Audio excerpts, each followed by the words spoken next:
آسان درس قرآن نحمده ونصلي ونسلم على رسوله الكريم اما بعد فاعوذ بالله من الشيطان الرجيم بسم الله الرحمن الرحيم فإن أعرضوا فما أرسلناك عليهم حفيظا إن عليك إلا البلاغ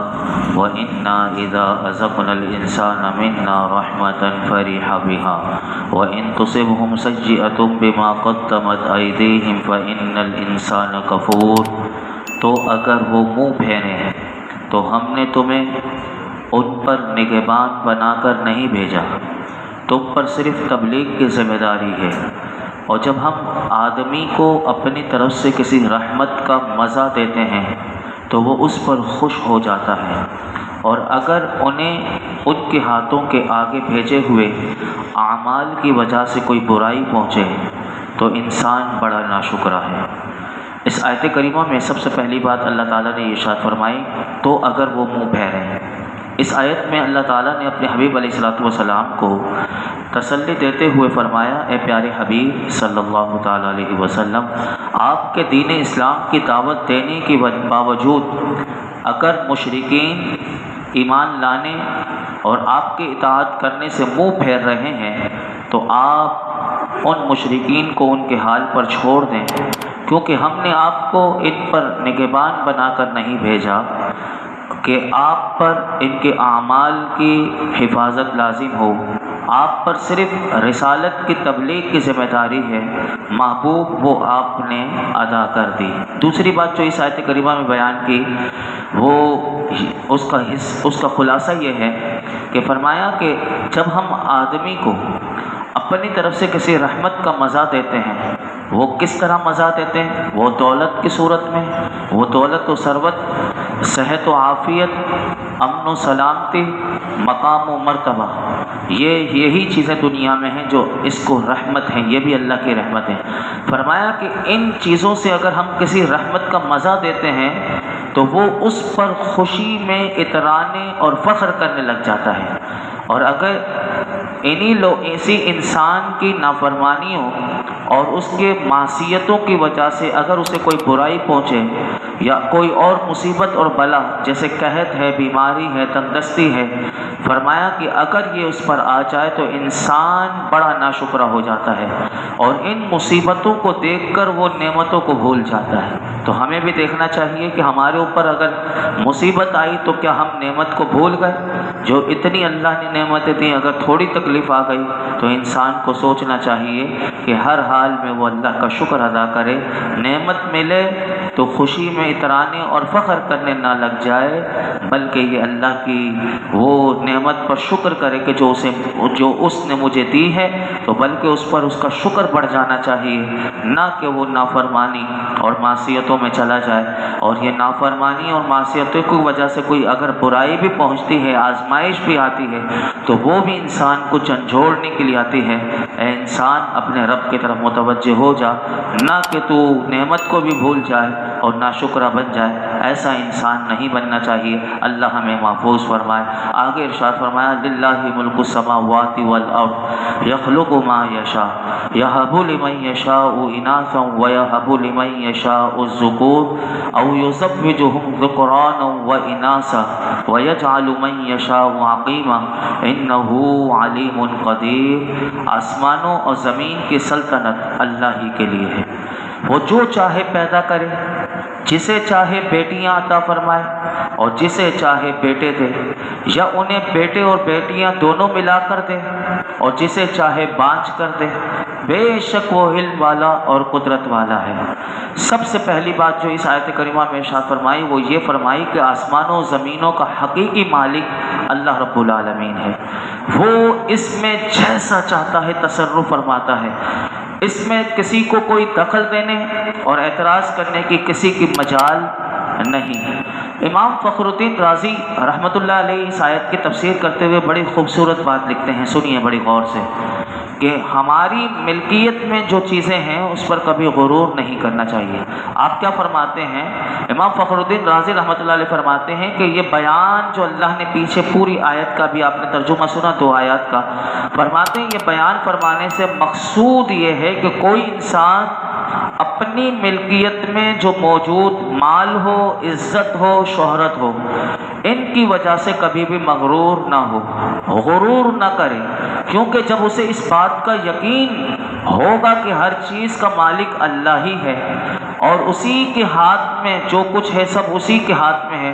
اور یہ اس پر جو مجھے مال کی صورت میں، دولت کی صورت میں، عزت شہرت کی صورت میں جو مجھے ملا، اگر مجھے ملا ہے تو یہ اس پر اللہ کا انعام ہے، کسی کو بھی ملا تو فرمایا اس صورت میں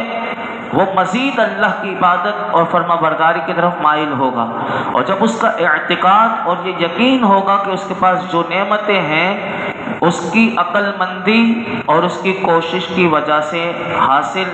ہوئی ہیں، اگر وہ اپنی طرف سے سمجھ رہا ہے کہ میری عقل کی وجہ سے مجھے پیسہ ملا، میری عقل کی وجہ سے مجھے شہرت ملی، میری عقل کی وجہ سے مجھے عزت ملی ہے، تو پھر فرمایا اس کا نقصان یہ ہوگا، ایسا شخص اپنے نفس پر غرور کرے گا اور وہ اللہ کی اطاعت سے دور ہو جائے گا۔ اور دوسری بات جو اس آیت کریمہ میں بیان ہوئی وہ یہ ہوئی، اور وہ بڑا قابل غور ہے، کہ فرمایا کہ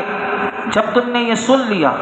کہ اللہ رب العالمین عالم میں اپنے تصرف اور اپنی نعمت کو تقسیم کرتا ہے، یہ تو اس نے صورت بتا دی،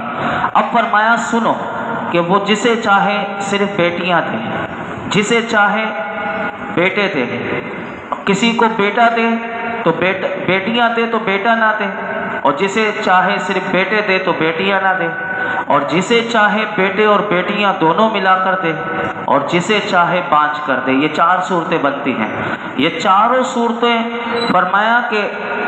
اللہ رب العالمین وہ مالک ہے، اپنی نعمت کو جس طرح چاہے وہ تقسیم کرے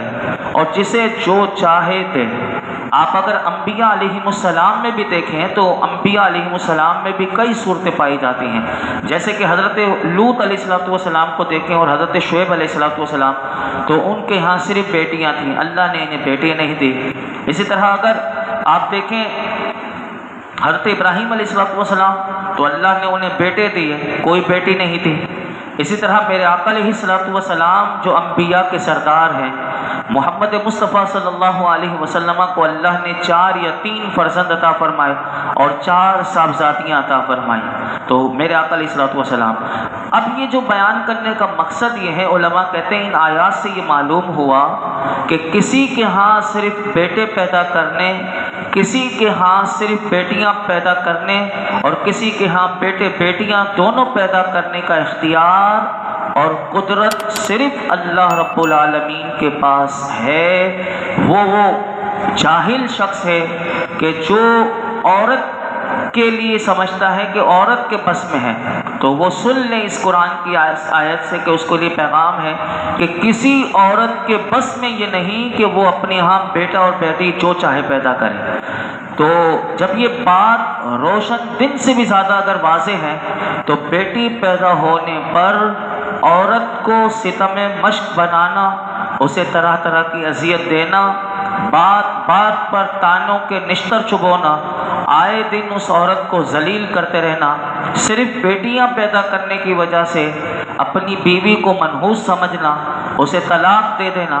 قتل کی دھمکیاں دے دینا، اور بعض اوقات تو اتنے جاہل ہوتے ہیں کہ پتہ نہیں، یہ اگر آپ چلے جائیں جن کو دین کی الف بے بھی کچھ بھی جب نہ سیکھا ہوا ہو تو وہ عورت کو قتل ہی کر دیتے ہیں۔ یہ اس مجبور اور بے بس کے ساتھ کہاں کا انصاف ہے؟ آج ہمارے معاشرے میں مسلمانوں نے اس طرز عمل کو اپنایا ہوا ہے۔ اگر آپ چلے جائیں، یہ آئے دن اخبارات میں بھی خبر آتی رہتی ہیں، تو یہ کس کا طریقہ ہے؟ یہ قرآن کہتا ہے یہ کافروں کا طریقہ ہے کہ بیٹے نہیں ہیں بیٹیاں ہی کیوں ہیں۔ تو یاد رکھیے کہ اللہ تعالیٰ یہ طریقہ بتاتا ہے کہ کافروں کے ہاں جب بیٹیاں پیدا ہوتی تھی تو ان کی حالت کیا ہوتی تھی۔ سنیے، سورہ نحل میں 14ویں پارے میں اللہ تعالیٰ آیت نمبر 58 اور 59 میں ارشاد فرماتا ہے، وَإِذَا بُشِّرَ أَحَدُهُمْ بِالْأُنثَىٰ، فرمایا جب ان میں سے کسی کو بیٹی ہونے کی خوشخبری دی جاتی ہے۔ اب دیکھیے بیٹی، اللہ فرماتا ہے خوشخبری، بیٹی خوشخبری ہے۔ فرمایا وَإِذَا بُشِّرَ أَحَدُهُمْ بِالْأُنثَىٰ ظَلَّ وَجْهُهُ، تو فرمایا اگر جب ان میں سے کسی کو بیٹی ہونے کی خوشخبری دی جاتی ہے تو دن بھر اس کا منہ کالا رہتا ہے، یعنی اس کا منہ کالا رہ جاتا ہے، وَهُوَ قَزِيمٌ، اور وہ غصے سے بھرا ہوا ہوتا ہے، میرے ہاں بیٹی کیوں پیدا ہو گئی۔ پھر قرآن کہتا ہے يَتَوَارَى مِنَ الْقَوْمِ مِنْ سُوءِ مَا بُشِّرَ بِهِ، اس بشارت کی برائی کے سبب لوگوں سے چھپا پھرتا ہے۔ أَيُمْسِكُهُ عَلَى هُونٍ أَمْ يَدُسُّهُ فِي التُّرَابِ، کہ کیا اسے ذلت کے ساتھ رکھے گا یا اسے مٹی میں دبا دے گا۔ الا ساء ما یحکمون، اللہ فرماتا ہے خبردار یہ کتنا برا فیصلہ کر رہے ہیں۔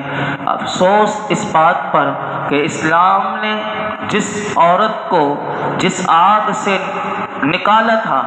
آج کے مسلمان اس عورت کو اسی آگ میں دوبارہ سے جھونک رہے ہیں۔ اسلام نے کفار کے چھینے ہوئے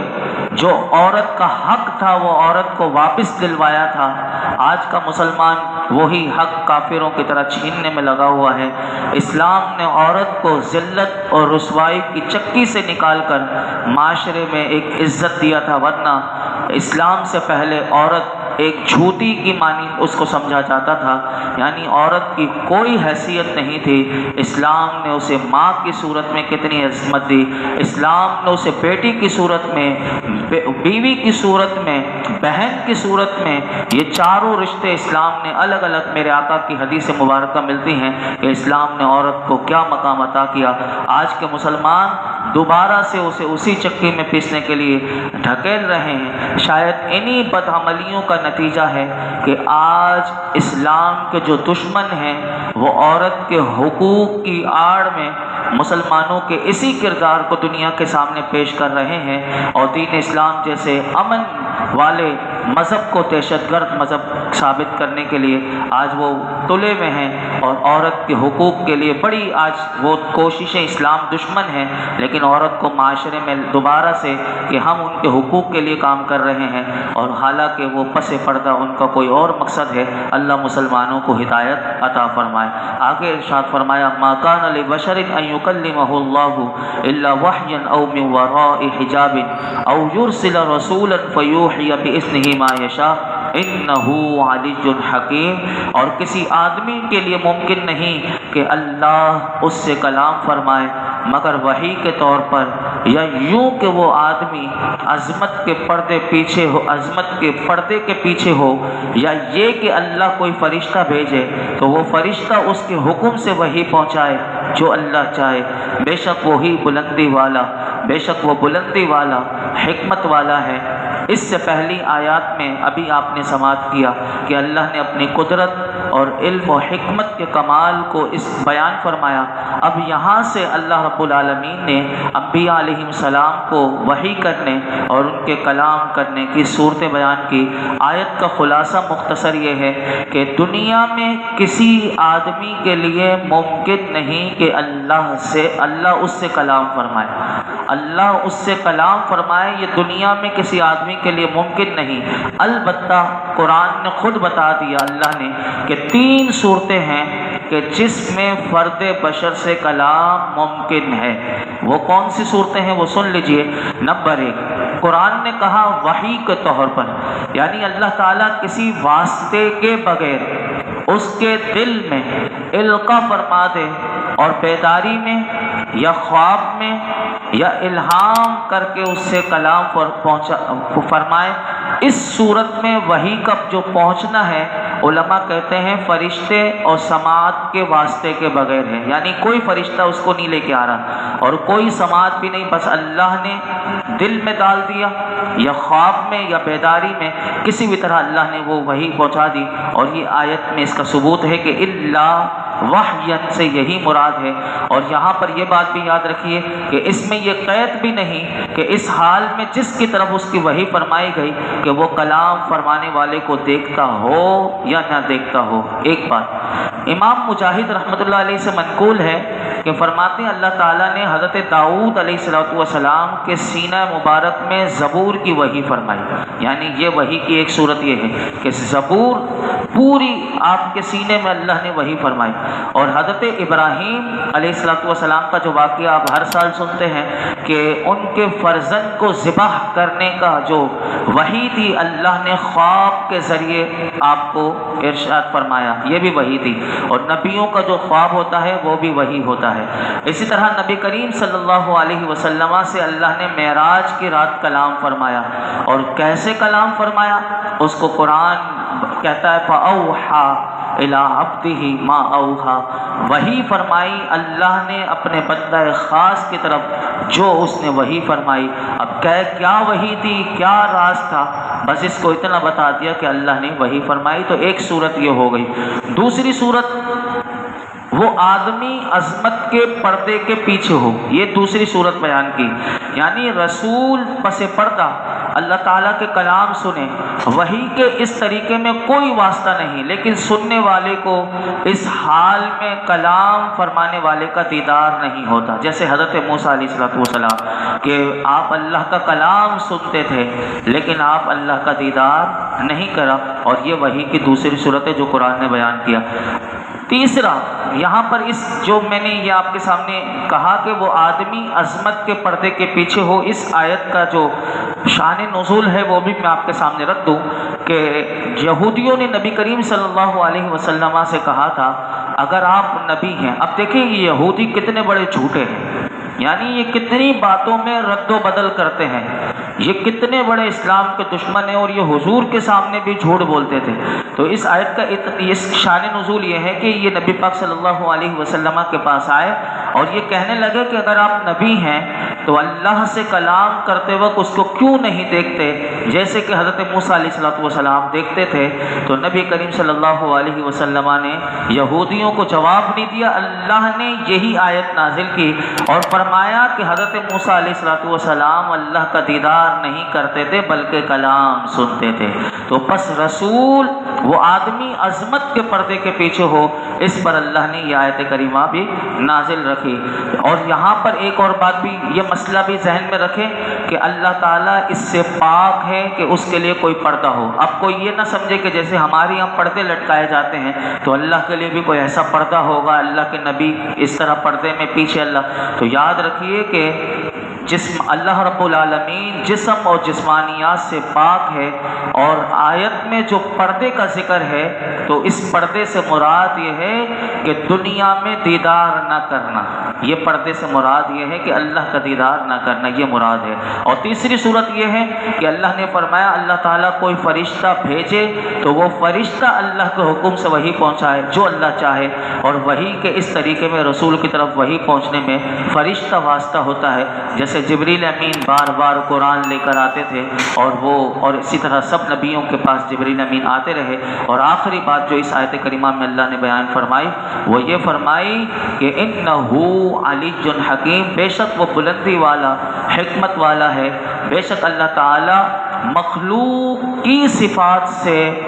بلند اور پاک ہے، وہ اپنے تمام افعال میں حکمت والا ہے۔ یہی وجہ ہے کہ کبھی وہ القاء اور الہام کے ذریعے، کبھی اپنا کلام سنا کر بغیر واسطے کے کلام کرتا ہے، اور کبھی فرشتوں کے واسطے کلام فرماتا ہے۔ فرمایا کہ یہ رب کی شان ہے، جس سے چاہے وہ فرشتوں کے ذریعے، جس سے چاہے صرف اپنا کلام سنائے، اور جس کے لیے چاہے کبھی اس کے دل میں القاء کر کے وہ بات بیان کر دیتا ہے۔ لیکن مخلوق کی جو صفات ہیں اللہ ان صفات سے پاک ہے۔ اللہ رب العالمین ہم سب کو قرآن حکیم میں غور و فکر کرتے رہنے کی توفیق عطا فرمائے، اور قرآن حکیم کا نور اور اس کا فیضان نصیب فرمائے۔ الحمدللہ رب العالمین، والصلاۃ والسلام علی سید الانبیاء والمرسلین وعلی آلہ واصحابہ اجمعین۔ یا اللہ پاک جو کچھ سنا اس میں کوئی غلطی کوتاہی معاف فرما، اپنی بارگاہ میں قبول فرما، قرآن حکیم کا نور اور اس کا فیضان عطا فرما، قرآن حکیم کے ساتھ ہمیشہ وابستہ رہنے کی توفیق عطا فرما